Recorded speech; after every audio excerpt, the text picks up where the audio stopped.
दरम्यान बंडखोरीबाबत दोन्ही पक्षाच्या नेत्यांमध्ये चर्चा सुरू आहे। जळगाव नाशिकच्या बंडखोरीवर तोडगा निघेल, महायुतीचे उमेदवार सर्व ठिकाणी निवडून येतील असा विश्वास खासदार डॉक्टर श्रीकांत शिंदे यांनी व्यक्त केला। मला वाटतं याच्यावरती दोन्ही पक्षांचे वरिष्ठ नेते जे आहेत ते त्या ठिकाणी बोलतायत आणि जळगाव असेल किंवा नाशिक असेल या दोन्हीकडचा तोडगा जो आहे तो लवकरात लवकर निघेल। तोडगा म्हणजे काय होणार? तोडगा म्हणजे महायुतीचे उमेदवार सगळीकडे निवडून येतील। ज्यांनी निवडणुकीमध्ये फॉर्म भरलेला आहे, काही लोकांनी माघार घेतला, काही लोकांनी माघार घेतली नाही, पण मला वाटतं माननीय मुख्यमंत्री महोदय असतील, उपमुख्यमंत्री महोदय असतील, हे आपापल्या कार्यकर्त्यांशी बोलतील आणि त्याच्यामधून नक्कीच जो आहे तोडगा जो काय काढायचा तो काढणार।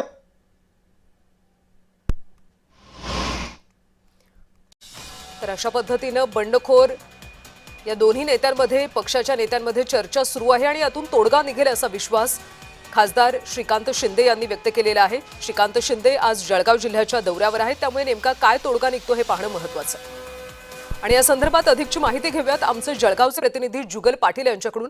जुगल, खरं तर श्रीकांत शिंदे यांनी विश्वास व्यक्त केलेला आहे, मात्र आज बंडखोरांसोबत कशा पद्धतीने चर्चा होईल, काय अधिकची माहिती आहे?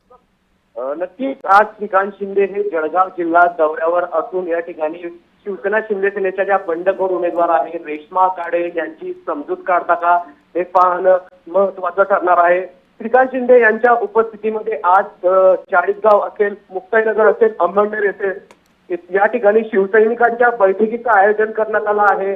ज्या प्रकारे जर विचार केला तर महायुतीचे उमेदवार नंदकिशोर महाजन यांच्या विरोधात बंड या ठिकाणी रेश्मा काळे यांनी कायम ठेवलेले आपली उमेदवारी आपण कदापि मागे घेणार नाही।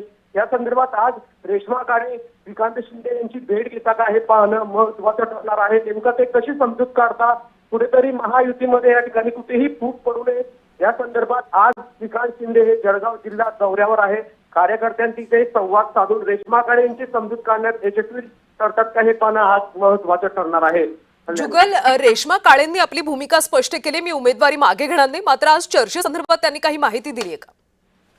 नक्कीच या संदर्भात रेश्मा काळे यांनी अद्याप आपण त्यांच्याशी संपर्क साधण्याचा प्रयत्न केला, मात्र त्यांची व श्रीकांत शिंदे यांची कुठल्याही प्रकारची अद्यापपर्यंत भेट ही झालेली नाही आहे। ज्या प्रकारे नाशिकमध्ये उमेदवारी या ठिकाणी बंडखोरांनी कायम ठेवली आहे, तोच पवित्र आपण जळगावात देखील गेल्याचं त्यांनी आपल्याशी जय महाराष्ट्राशी बोलताना सांगितलं होतं।